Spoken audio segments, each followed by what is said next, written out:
بسم اللہ اولہ و آخرہ۔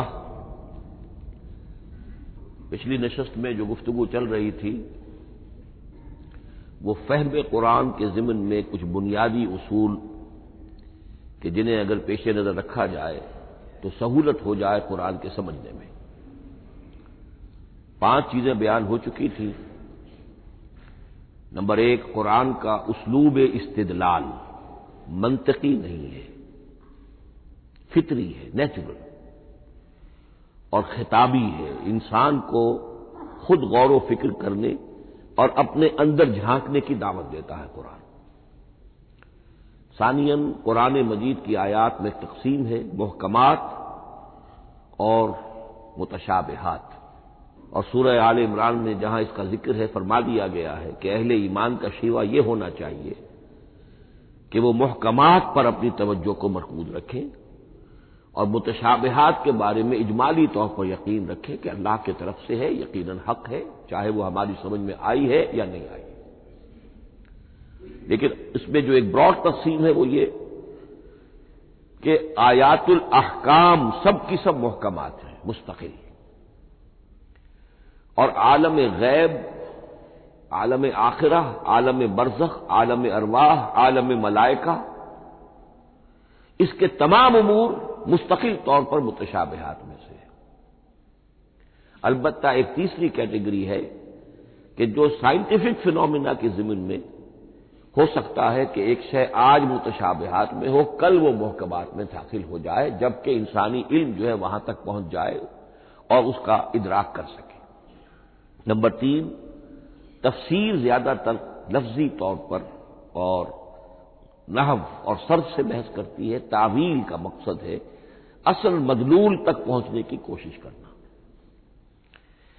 نمبر 4، تعویل میں عام اور خاص کانٹیکسٹ میں، زمان و مکان کے خاص کانٹیکسٹ میں جب قرآن نازل ہوا تو کسی آیت کا کیا اصل مفہوم تھا جو سمجھا گیا۔ اس میں شان نزول کی روایات کو بھی اہمیت حاصل ہوگی۔ لیکن چونکہ قرآن مجید صرف اس دور کے لیے یا اس علاقے کے لوگوں کے لیے ہدایت نامہ بن کر نہیں آیا تھا، بلکہ پوری نوع انسانی کے لیے تا ابد الآباد، لہذا اسی میں وہ مضمر ہے، اس میں وہ ہدایت مضمر ہے۔ یہ تعویل عام کر کے آیت کے الفاظ، ان کا در و بست اور آیت کا سیاق و سباق اس کے حوالے سے، اور القرآن یفسر بعضہ بعضا کے حوالے سے یقیناً جو ہے اس میں ابدی ہدایت جو مضمر ہے وہ بھی حاصل کی جا سکتی ہے۔ نمبر 5، تذکر اور تدبر کا فرق۔ یہ دونوں الفاظ قرآن کے ہیں۔ تذکر کے لیے 4 مرتبہ اللہ نے سورہ قمر میں چیلنجنگ انداز میں فرمایا ہے، وَلَقَدْ يَسَّرْنَا الْقُرْآنَ لِلذِّكْرِ فَهَلْ مِن مُّدَّكِرٍ۔ ہم نے قرآن کو ذکر کے لیے، تذکر کے لیے، ہدایت اخذ کرنے کے لیے، بنیادی نصیحت حاصل کرنے کے لیے نہایت آسان بنایا ہے۔ تو ہے کوئی جو اس سے تذکر کرنا چاہے؟ اس تذکر بالقرآن کے لیے صرف یہ کافی ہے کہ انسان عربی زبان سے اتنا واقف ہو کہ اس کا ایک براہ راست مفہوم سمجھتا چلا جائے، اور دوسری شرط لازم ہے نیت کی درستی، طلب ہدایت پیش نظر ہو، اپنے علم کی دھوس جمانا جو ہے وہ مقصود نہ ہو، تو قرآن مجید سے تذکر حاصل ہو جائے۔ تدبر کے اعتبار سے قرآن مجید مشکل ترین کتاب ہے، بلکہ میں نے اس وقت ایک غلط لفظ استعمال کر دیا تھا، دنیا کی مشکل ترین۔ یہ دنیا کی کتاب ہے ہی نہیں، یہ تو مشکل ترین کتاب ہے، بھائی مانا کہ اللہ تعالیٰ کے علم کامل سے اس کا نزول ہوا ہے، اس علم کا احاطہ کسی انسان کے لیے ممکن نہیں ہے۔ اسی طرح یہ قرآن ایک ایسے سمندر کے مانند ہے جس کا نہ کوئی کنارہ ہے اور نہ ہی اس کی کوئی تہہ ہے، اس میں پوری زندگیاں کھپانے کے باوجود بھی افلا یتدبرون القرآن، تدبر لیدبروا آیاتہ ولیتذکر اولو الالباب، یہ 2 اصطلاحات خود قرآن کی ہیں۔ میرا جو کتابچہ ہے مسلمانوں پر قرآن مجید کے حقوق، اس میں میں نے ان پر تفصیل سے بحث کی۔ نمبر 6، 2 اعتبارات سے قرآن مجید پر غور کرنے والے کا ایٹیچیوڈ ایک دوسرے سے بالکل متضاد ہوگا۔ احکام کے حوالے سے ایک طالب علم کا رخ پیچھے کی طرف ہونا چاہیے. اسلاف نے کیا سمجھا، ان سے پہلوں نے کیا سمجھا، ان سے پہلوں نے کیا سمجھا، صحابہ نے کیا سمجھا، یہاں تک کہ اپنے آپ کو محمد الرسول اللہ کے قدموں میں پہنچا دیجیے. دین کا عملی پہلو، حلال اور حرام، جائز و ناجائز، یہ چیزیں آپ کو، یہ نہیں کہ آپ کو نئے زمانے کی وہ جو بھی ریسرچ ہو اس کے حوالے سے اور نئے زمانے کے سائنسی جو حقائق ہیں ان کے حوالے سے بات کریں.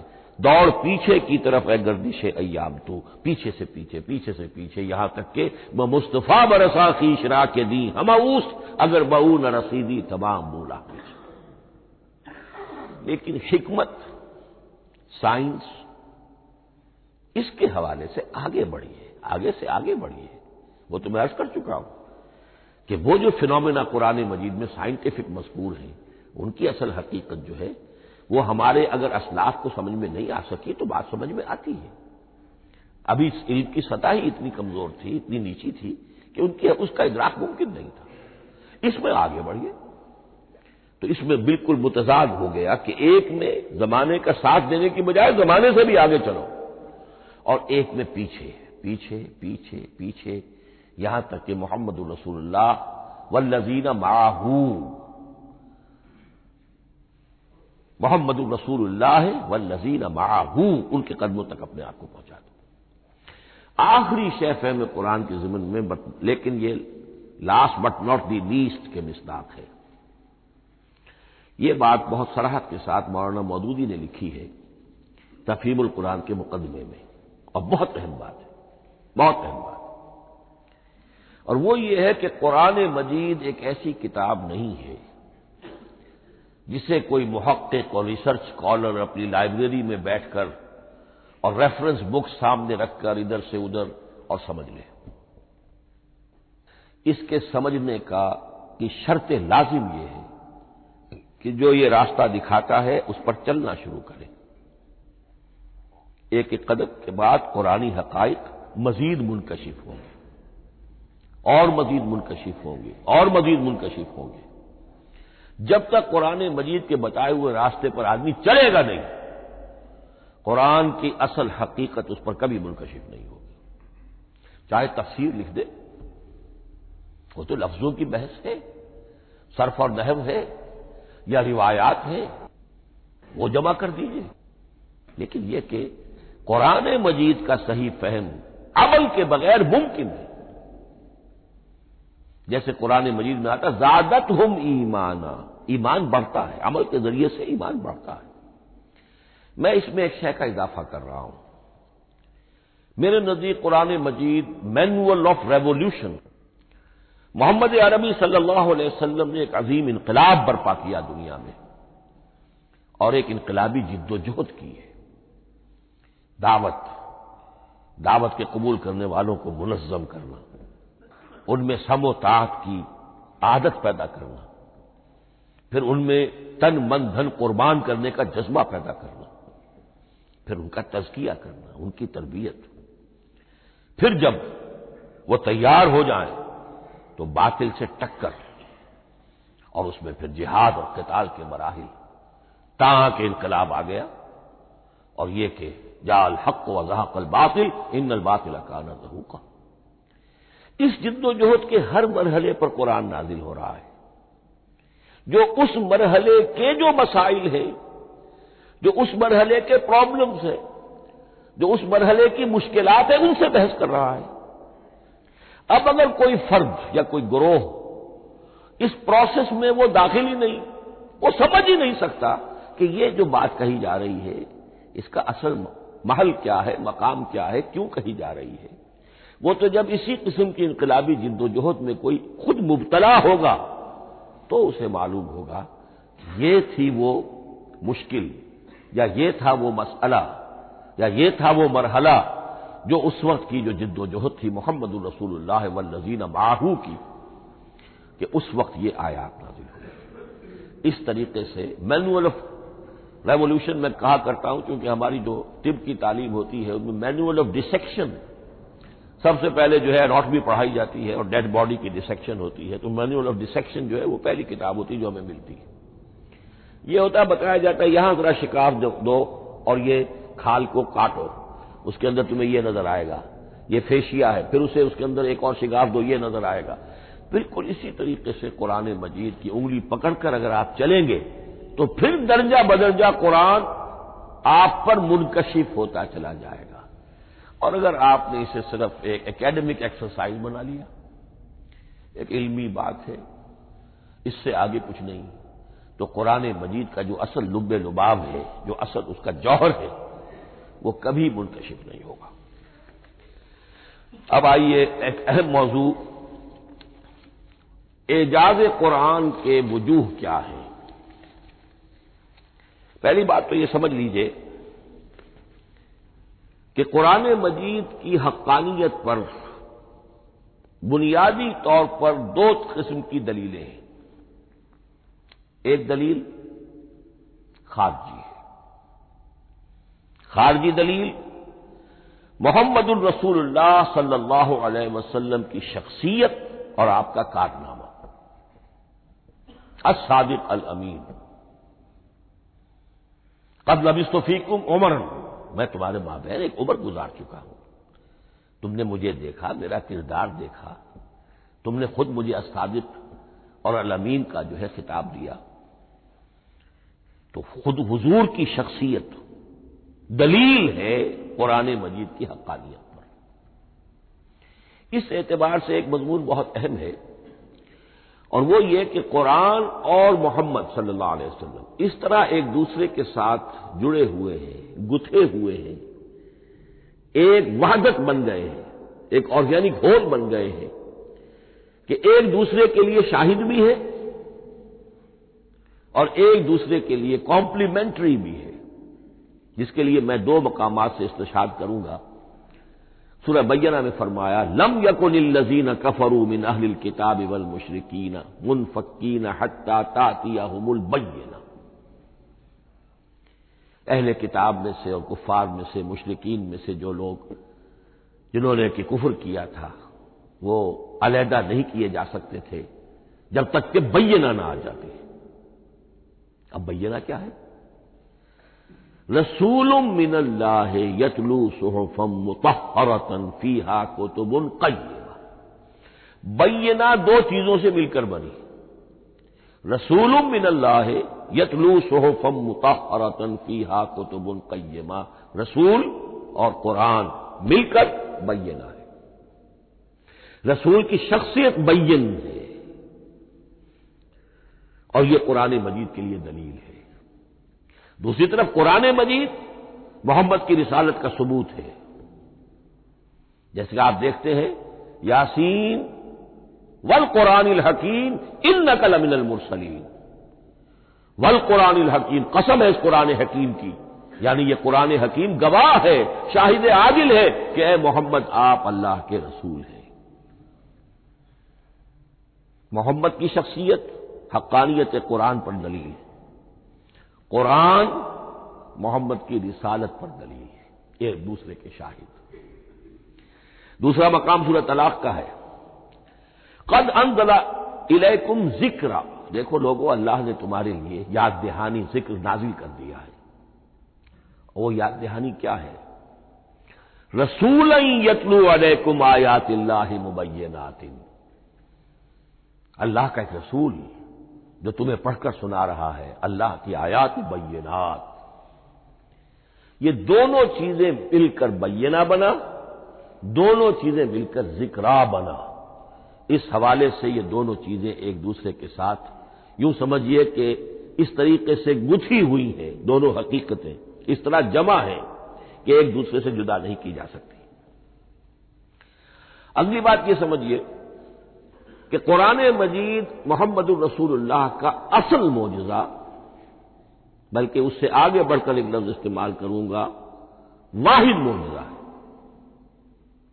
آپ شاید حیران ہو کہ اور بھی تو معجزات بیان ہوتے ہیں حضور کے، لیکن میری بات سمجھیے، غور کیجیے، ان واقعات سے مجھے انکار نہیں ہے، لیکن جو بات میں کہنا چاہتا ہوں اس کو اچھی طرح سمجھیے۔ معجزہ کہتے کسے؟ معجزہ عاجز کر دینے والی شے۔ اس معجزے میں دو چیزیں ہونی لازم ہیں، دعویٰ اور تحدی، چیلنج۔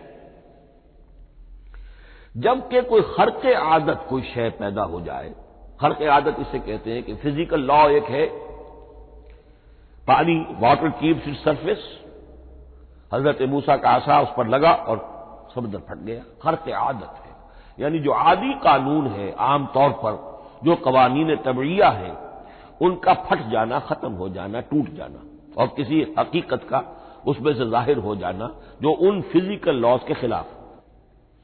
آگ کے بارے میں قانون کیا ہے؟ وہ جلاتی ہے، لیکن یہ کہ یہ معجزہ ہے، یہ خرق عادت ہے کہ حضرت ابراہیم آگ میں ڈالے گئے، اس نے نہیں جلائے، یا نارو کونی بردن و سلام علی ابراہیم۔ تو خرق عادت کو اب دو قسموں میں آپ سمجھیے۔ ایک خرق عادت وہ ہے جو دعوے کے ساتھ پیش کیا جائے، اپنی صداقت، اپنی رسالت کی حقانیت اور صداقت کے ثبوت کے طور پر، اور اس میں چیلنج کیا جائے کہ آؤ مقابلہ کر لو، وہ اس رسول کا اصل معجزہ ہوتا ہے۔ ایک خرق عادت وہ ہے جو اللہ تعالیٰ اپنے نیک بندوں کی بزرگی کو ظاہر کرنے کے لیے، غیر انبیاء کے لیے بھی کرامات جنہیں ہم کہتے ہیں ہو جاتی ہے۔ بہت سے صحابہ سے وہ کرامات ثابت ہے۔ حضرت عمر رضی اللہ تعالی عنہ کو شام کا میدان جنگ دکھا دیا گیا، یا ساریۃ الی الجبل کے الفاظ آپ نے فرمائے۔ ابھی تو ٹیلی ویژن کہیں نہیں تھا، ابھی یہ سارے وسائل و ذرائع موجود نہیں تھے، یہ خرق عادت ہے۔ غیر نبی کے لیے اسے ہم کہیں گے کہ یہ کرامات ہے۔ نبی کے لیے لفظ معجزہ اختیار کر لیا جاتا ہے، لیکن معجزہ اس کو نہیں کہنا چاہیے، اصل میں یہ بھی نبی کے لیے کرامات کے درجے کی شے ہے جو اس سے بلند ہے۔ معجزہ وہ ہے جسے کوئی نبی دلیل کے طور پر پیش کرے اور اس پر چیلنج کرے کہ آؤ اور مقابلہ کرو۔ مثلا حضرت موسیٰ علیہ السلام کو دو معجزے دیے گئے، اور اس میں سے جو سانپ بن جانا تھا لاٹھی کا، وہ معجزہ ہے جس پر چیلنج بھی آیا اور ساحروں سے مقابلہ بھی کیا، اور ساحر شکست کھا گئے، عاجز آ گئے۔ القی السحرۃ ساجدین، وہ سارے جادوگر جو ہے فوری طور پر بے اختیار سجدے میں گر گئے۔ آمنا برب موسیٰ و ہارون، ہم ایمان لے آئے موسیٰ اور ہارون کے رب پر۔ یہ معجزہ ہے۔ اس معنی میں محمد الرسول اللہ صلی اللہ علیہ وسلم کا معجزہ صرف قرآن حکیم۔ قرآن مجید میں آپ سورہ انعام میں بھی دیکھیں گے بہت ہی شدت کے ساتھ، سورہ بنی اسرائیل میں دیکھیں گے بڑی تفصیل کے ساتھ معجزے طلب کیے گئے۔ آپ اس مکے کی سرزمین میں ابھی ہمارے دیکھتے ہی دیکھتے چشمہ نکال دیجیے، ہم مان لیں گے آپ اللہ کے رسول ہیں۔ آپ ہماری نگاہوں کے سامنے آسمان پر چڑھ کر دکھائیے، پھر وہاں سے کتاب لے کر اتریے، پھر ہم سمجھ لیں گے آپ اللہ کے رسول ہیں۔ آپ کے لیے چشم زدن میں کوئی محل سونے کا چاندی کا تیار ہو جائے، مان لیں گے آپ کو اللہ کے رسول ہیں۔ آپ اس بے آب و گیا وادی میں فوراً ایک باغ جو ہے اپنے لیے بنا کے دکھا دیں، مان لیں گے کہ آپ اللہ کے رسول ہیں۔ ایسے تمام مطالبات پر اللہ تعالیٰ کی طرف سے کوڑا جواب ملا، اللہ اس قسم کی کوئی شے نہیں دکھائے گا۔ بلکہ سورہ انعام جب ہم پڑھیں گے وہاں تو بہت ہی واقعہ یہ ہے کہ اس کو پڑھ کر رقت طاری ہوتی ہے کہ ایک موقع پر ایسا محسوس ہوتا ہے کہ حضور صلی اللہ علیہ وسلم کی طبیعت مبارکہ میں یہ خیال پیدا ہو گیا کہ اللہ کو ایسی شے کو دکھائی دی جائے تاکہ چپ تو ہو جائے، نہ بھی مانیں گے چپ تو ہوں گے، ورنہ تو عوام کے سامنے ان کی دلیل مجھ پر قائم ہو رہی ہے کہ بھائی یہ رسالت کے مدعی ہے، ہم کہتے ہیں معجزہ دکھاؤ، معجزہ نہیں دکھاتے، تو پوزیشن میری جو ہے کمزور ہو رہی ہے۔ وہاں جس انداز میں اللہ نے کہا ہے، ہرگز نہیں، اے نبی اگر آپ کے اختیار میں ہے تو کہیں آسمان پر سیڑھی لگا لیجئے یا زمین میں سرنگ لگا کے کوئی معجزہ لا سکتے ہو تو لے آئیے، ہم نہیں دکھائیں گے۔ رقت طاری ہوتی ہے۔ تو حضور کا معجزہ اس معنی میں صرف ایک ہے اور وہ قرآن ہے۔ اچھا، اس کے لیے کیسے کیسے چیلنج کیے گئے؟ ام یقولون تقولہ بل لا یؤمنون فلیاتوا بحدیث مثلہ ان کانوا صادقین، سورۃ الطور۔ کیا ان لوگوں کا کہنا یہ ہے کہ یہ کلام خود محمد نے موضوع کر لیا ہے صلی اللہ علیہ وسلم؟ تو اگر ایسی بات ہے تو وہ بھی ایسا ہی کلام پیش کر دیں۔ تحدی، اس چیلنج کو کوئی قبول نہیں کر سکا۔ کم سے کم اس شرافت کا اقرار کرنا پڑتا ہے کہ اس وقت عرب قوم میں یہ شرافت تھی کہ کسی نے اٹمپٹ بھی نہیں کی، ورنہ کوئی شخص الٹی سیدھی عبارت لکھ کر لے آتا اور کھڑا ہو کر کہہ دیتا کہ ٹھیک میں کہتا ہوں یہ ہے، یہ قرآن کی طرح کا کلام ہے، نہیں، کسی نے نہیں کیا۔ تاریخ یہ بتاتی ہے کہ اس تحدی کا کوئی کسی نے قبول نہیں کیا۔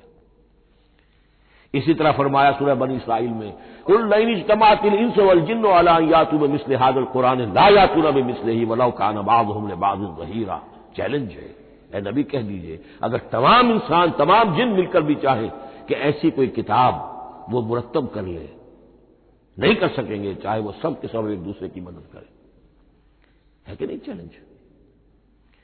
اسی طریقے سے سورہ ہود میں فرمایا، اب اس کو کہتے ہیں برسبیل تنزل، پوری کتاب نہیں لا سکتے قرآن جیسی، چلو تو 10 صورتیں لے آؤ، قل فاتوا بعشر سور مثلہ مفتریات، اے کہیے اے نبی، سورہ ہود کی آیت نمبر 13 ہے، اس جیسی کوئی 10 صورتیں لے آؤ، 114 نہ صحیح 10 صحیح۔ یہ بھی نہیں ہوا تو برسبیل تنزل اور سورہ یونس میں فرمایا قل فاتوا بسورۃ من مثلہ، ایک سورت ہی لے آؤ، اور اسی کو سورہ بقرہ کے 30 رکوع میں دہرایا گیا، وَإِن كُنتُمْ فِي رَيْبٍ مِّمَّا نَزَّلْنَا عَلَىٰ عَبْدِنَا فَأْتُوا بِسُورَةٍ مِّن مِّثْلِهِ وَادْعُوا شُهَدَاءَكُم مِّن دُونِ اللَّهِ إِن كُنتُمْ صَادِقِينَ۔ لیکن نوٹ کر لیجئے کہ کسی نے یہ جرأت نہیں کی، نہ قرآن کے اس دعوے کو چیلنج کیا، نہ کسی نے مقابلے کی کوشش کی، نہ کوئی اپنی کوئی تصنیف و تالیف یا اپنا کوئی کمپوزیشن لا کر اور یہ دعویٰ کر کے کھڑا ہوا کہ جمع کر لیجئے، منصف بلا لیجئے، کوئی کمیشن بٹھا لیجئے، میرا یہ کلام بھی بالکل ہم بدل ہے اس کلام کی، نہیں۔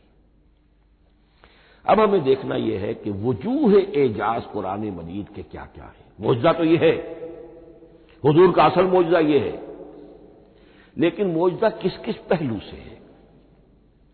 یہ ایک ایسا موضوع ہے کہ جس پر پوری تصانیف لکھی گئی ہیں۔ وجوہ الاعجاز، وجوہ اعجاز القرآن، قرآن کے معجزہ ہونے کے کون کون سے پہلو ہیں۔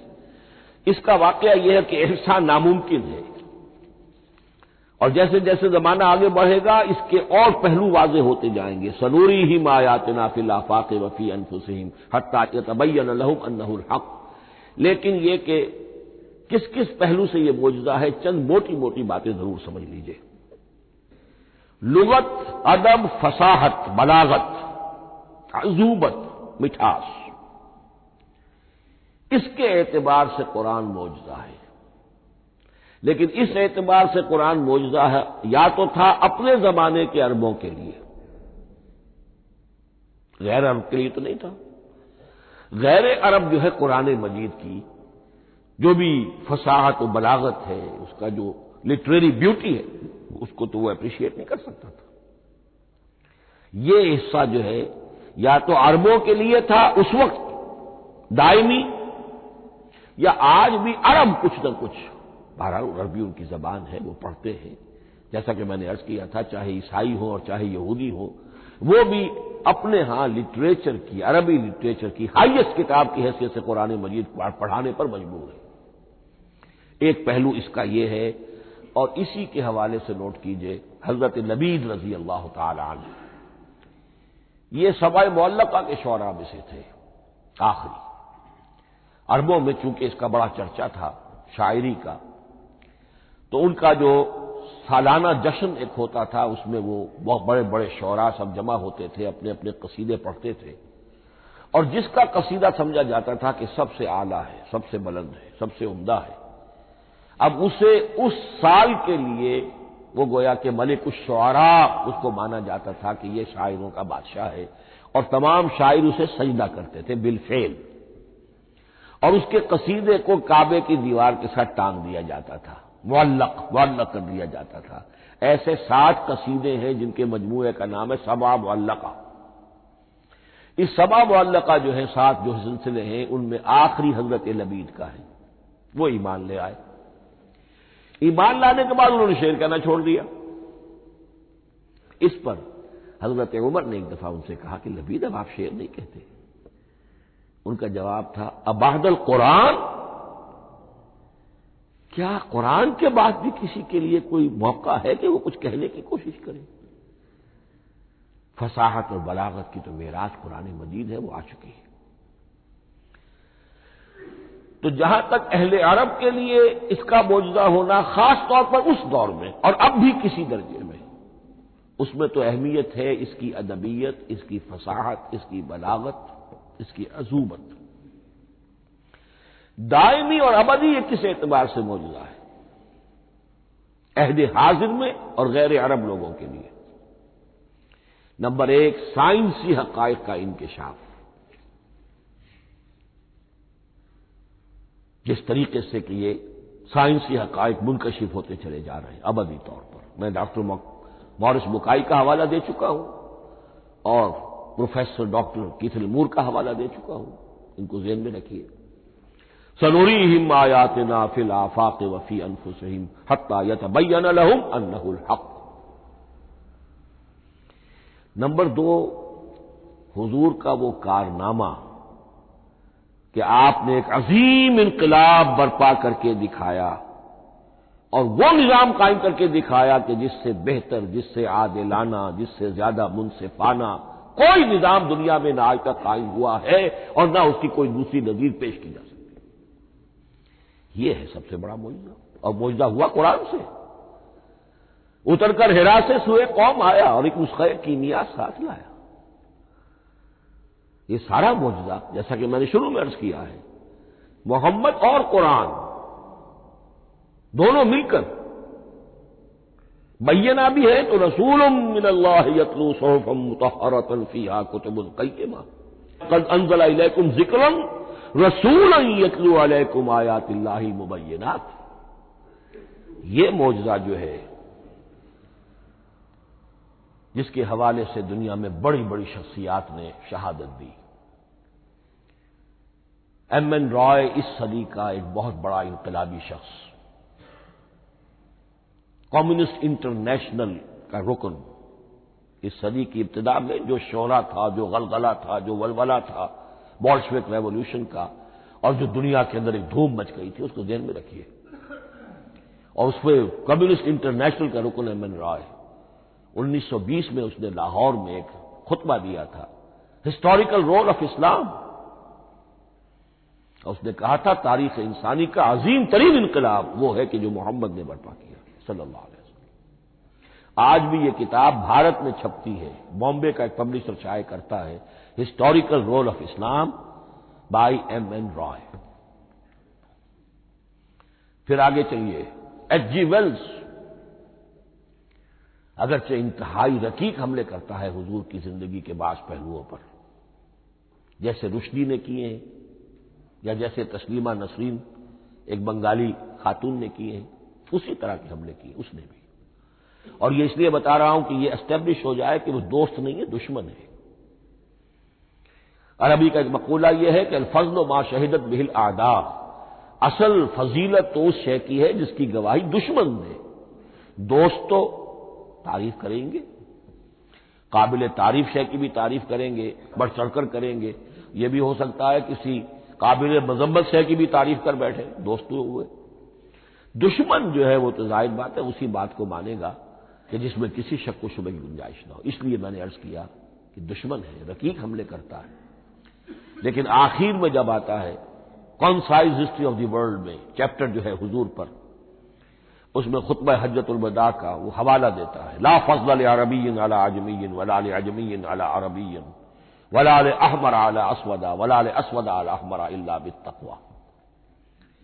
اور پھر لکھتا ہے کہ اگرچہ انسانی حریت و اخوت و مساوات کے واعظ تو پہلے بھی بہت کہے گئے تھے، یہاں تک کہ مسیح ناصری حضرت عیسیٰ علیہ السلام کے ہاں بھی ہمیں بڑے واعظ ملتے ہیں، لیکن یہ ماننا پڑتا ہے کہ تاریخ انسانی میں پہلی مرتبہ ان اصولوں پر ایک انسانی معاشرہ قائم کر کے دکھایا محمد نے صلی اللہ علیہ وسلم۔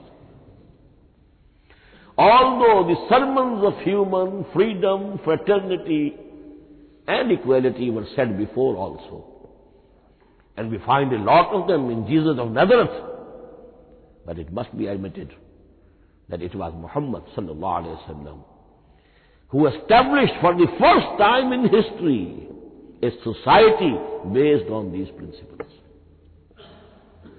اسی طرح کی گواہی آج سے تقریباً 20 سال پہلے امریکہ کے ڈاکٹر مائیکل ہارٹ نے دی. A selection and gradation of the 100 most influential personalities of human history.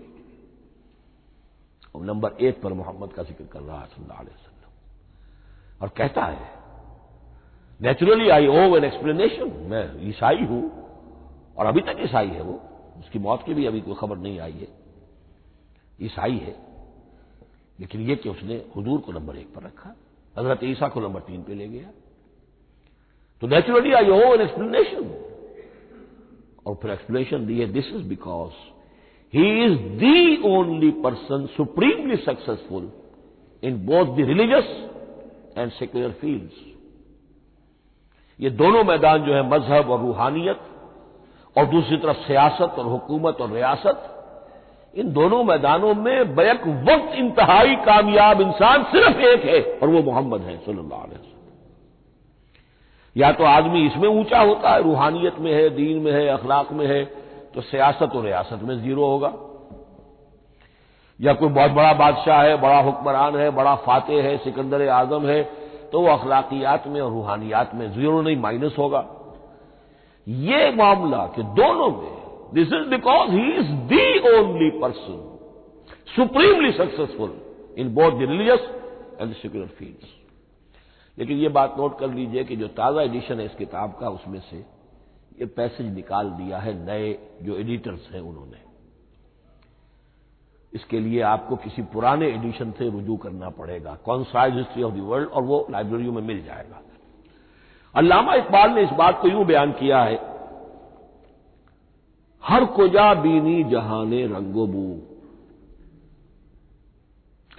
کہ از خاکش بروید آرزو، یاد نور مصطفیٰ اورا بہاس، یا ہنود اندر تلاش مصطفیٰ. اس دنیا میں تمدن کے اعتبار سے، اخلاق کے اعتبار سے، معاشرت کے اعتبار سے کہیں کوئی خوبی اگر تمہیں نظر آتی ہے، کوئی رمق نور کی، خوبی کی، بھلائی کی، رنگ و بو، جان لو کہ یا تو وہ نور محمدی سے مستعار لی گئی ہے، اور یا ابھی تک انسان ابھی محمد کی تلاش میں ہے، ادھر جا رہا ہے، قافلہ ادھر جا رہا ہے، نو انسانی کا چاروں ناچار ادھر جا رہا ہے.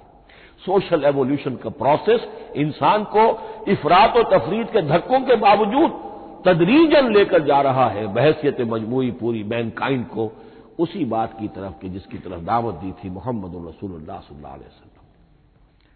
ہر کجا بینی جہان رنگ و بو، کہ از خاکش بروید آرزو، یا ز نور مصطفیٰ اورا بہاست، یا ہنود اندر تلاش مصطفیٰ است.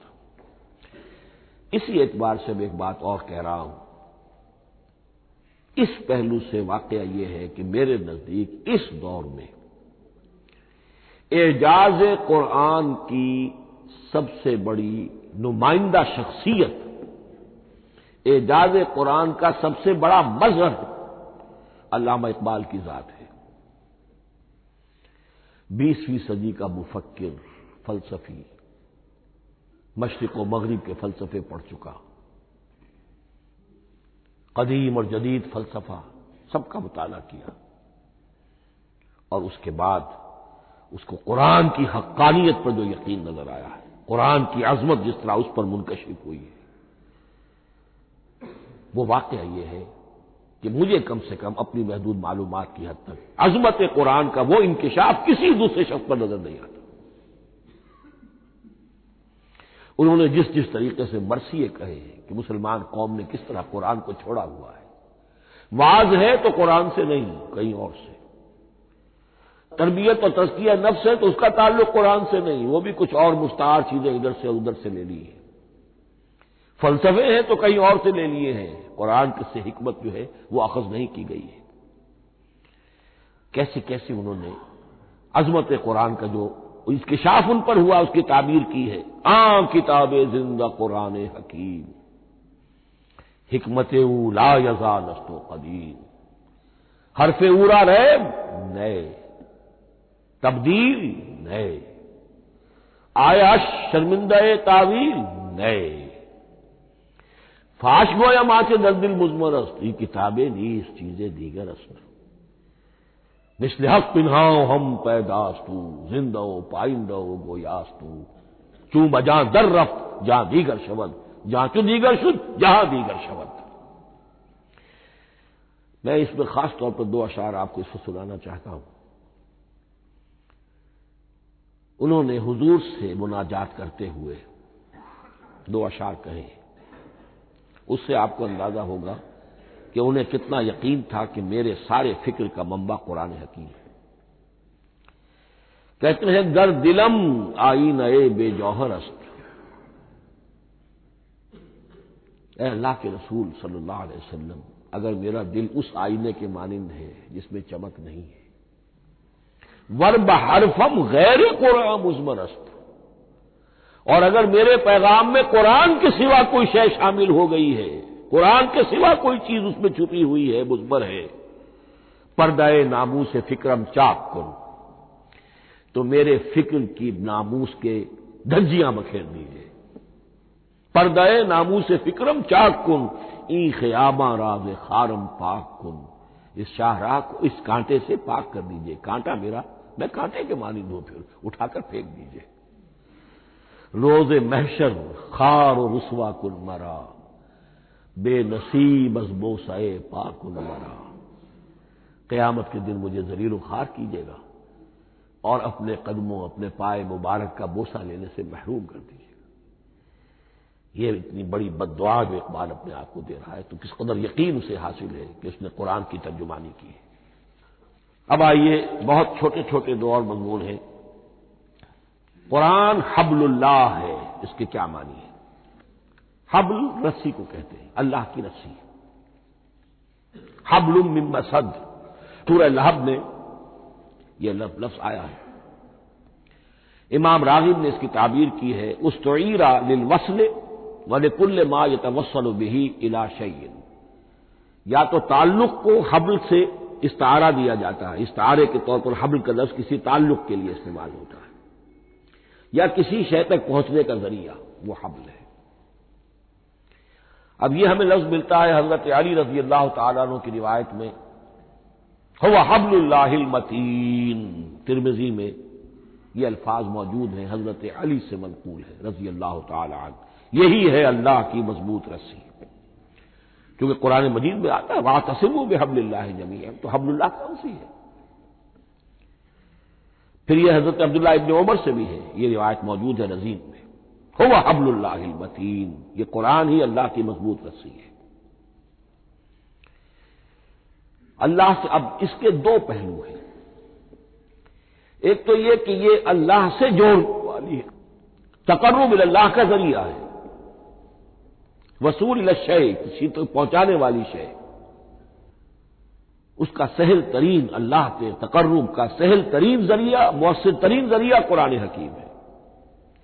چنانچہ ترمذی میں حضرت عبداللہ ابن مسعود کا یہ قول موجود ہے القرآن حبل اللہ الممدود من السماء الی الارض.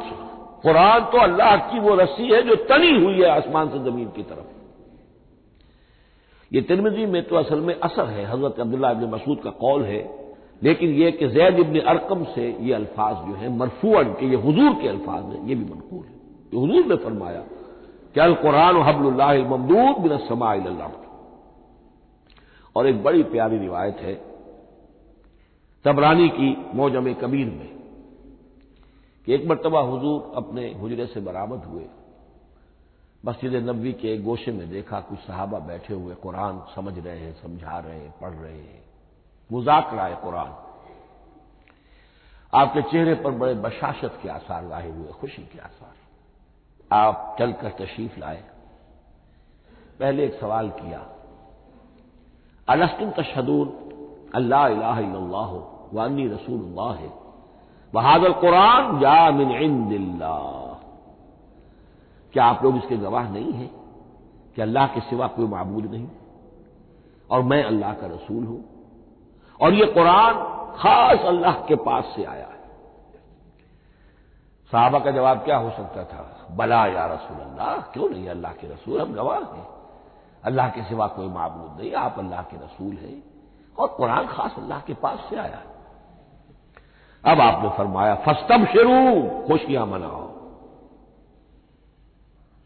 فإن هذا القرآن طرفه بأيديكم وطرفه بيد اللہ، اس لیے کہ یہ قرآن وہ شے ہے کہ اس کا ایک سرا تمہارے ہاتھ میں ہے، ایک سرا اللہ کے ہاتھ میں۔ تو وصول الی اللہ کا مؤثر ترین طریقہ، تقرب الی اللہ کا مؤثر ترین طریقہ، سہل ترین طریقہ، شور شوق طریقہ وہ قرآن مجید ہے۔ اس اعتبار سے بھی کہ ہے یہ اللہ کی صفت، یہ ہم بحث کر چکے ہیں پہلے۔ اللہ کا کلام ہے، کلام صفت ہوتی ہے، اور صفت لا عین ولا غیر۔ یہ قرآن اللہ کا غیر نہیں ہے، ہم سمجھ نہیں سکتے، لیکن یہ کہ ہر صفت جو ہے وہ تو در حقیقت نہ عین ہے نہ غیر ہے۔ دوسری طرف یہی قرآن جو ہے حبل اللہ اس معنی میں بنتا ہے کہ مسلمانوں کو باہم جوڑنے والی شے۔ وَاعْتَصِمُوا بِحَبْلِ اللَّهِ جَمِيعًا وَلَا تَفَرَّقُوا، حبل اللہ کو مضبوطی کے ساتھ تھام لو، سب کے سب جمع ہو کر، یہ تمہیں تفرقے سے بچانے والی شے ہے۔ اس کی وجہ کیا ہے؟ ظاہر بات ہے کہ انسانوں جو ہے ان کے اندر اتحاد پیدا ہوگا اتحاد فکری کے نتیجے میں۔ فکر ایک ہو، نظریات ایک ہوں، ویلیوز ایک ہوں، مقاصد ایک ہوں، تبھی تو انسان متحد ہوں گے۔ یہ بھیڑوں کا گلہ تو نہیں ہے کہ چرواہے کی ایک لاٹھی کافی ہے ان کو جمع رکھنے کے لیے، وہ بھیڑوں کا گلہ ہے۔ انسانوں کو جمع کرنے کے لیے کوئی ایسی شے جو تمہیں ایک فکر سے، ایک نظریے سے، ایک مقصد سے، ایک نصب العین سے متصف کر دے، وہ تمہیں جوڑ دے گی۔ اور قرآن وہ شے ہے جو ایک فکر دیتا ہے، ایک خیال دیتا ہے، ایک نظریہ دیتا ہے، ایک عقیدہ دیتا ہے، ایک مقصد دیتا ہے، ایک نصب العین دیتا ہے۔ اللہ کے لیے جینا، اللہ کے لیے مرنا، ان صلاتی و نسکی و محیای و مماتی للہ رب العالمین، ایک آئیڈیل دیتا ہے محمد الرسول اللہ کی شکل میں، لقد کان لکم فی رسول اللہ اسوۃ حسنہ۔ اب قرآن وہ چیز ہے کہ جو تمہیں آپس میں جوڑتی چلی جائے گی، تمہارے درمیان اتحاد پیدا ہو جائے گی۔ آخری چیز، مسلمانوں پر قرآن مجید کے حقوق کیا ہیں؟ یہ صرف اشارہ کروں گا اس لیے کہ اس پر میرا کتابچہ موجود ہے، اور اس کتابچے کو اللہ تعالیٰ نے بہت قبول عام عطا فرمایا۔ اس کا انگریزی ترجمہ کیا ایک صاحب نے، از خود کیا، خود ہی ٹائپ کیا، خود ہی چھپوایا۔ عربی ترجمہ ایک صاحب نے کیا، خود کیا۔ فارسی ترجمہ ایک صاحب نے کیا، خود کیا، بغیر کسی معاوضے کے۔ ملیشیا میں وہ چھپ چکا ہے، لاکھوں کی تعداد میں عام ہو چکا ہے۔ پھر میں نے ایک موقع پر 1970 میں رمضان مبارک کے دوران آخری عشرے میں مولانا بن نوری رحمۃ اللہ علیہ تشریف لائے ہوئے تھے مدینہ منورہ، اور میں نے بھی وہ پورا رمضان مبارک اس سال وہیں کیا تھا۔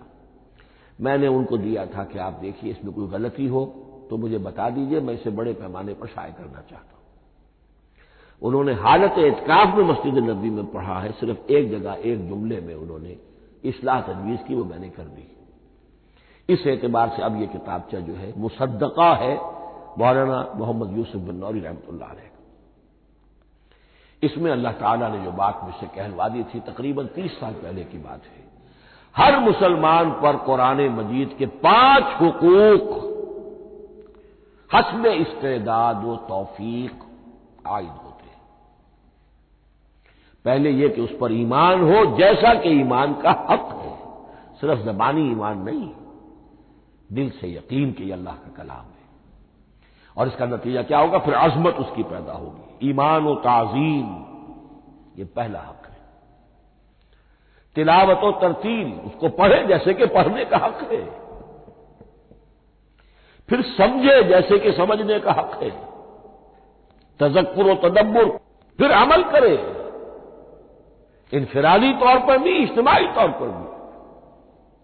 انفرادی طور پر جو آپ کی زندگی کے معاملات ہیں وہ آپ قرآن کے مطابق طے کریں، قومی سطح پر حکومت اور ریاست اور قانون اور سیاست، اس کے سارے تقاضے قرآن کے مطابق پورے ہوں۔ اور آخری یہ کہ اس قرآن کو پہنچائیں اور عام کریں، جس کے لیے حضور نے اس حد تک اس میں عمومیت کر دی ہے کہ بلغوا انی ولو آیتن، پہنچاؤ میری جانب سے خواہ ایک ہی آیت پہنچاؤ، میرا کوئی امتی اس سعادت سے بالکل محروم نہ رہ جائے۔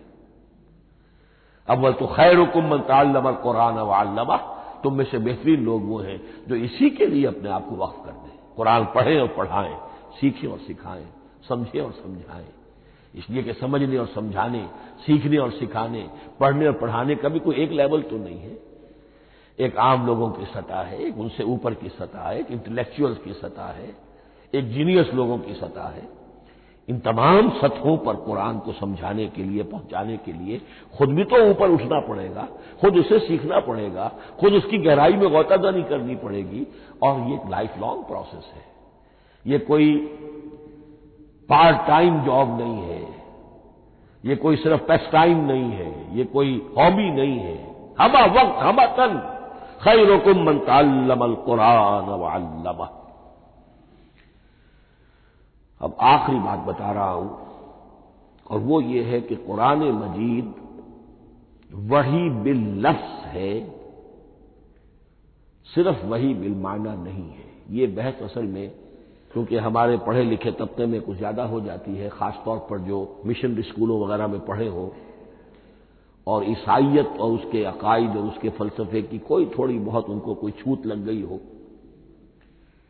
عیسائیوں کے ہاں یہ عقیدہ ہے، اجماعی عقیدہ ہے کہ وحی بالمعنی ہوتی ہے، یعنی وحی کا ایک مفہوم ہے جو نبی پر اتار دیا جاتا ہے، پھر نبی اپنے الفاظ میں اسے ادا کرتا ہے۔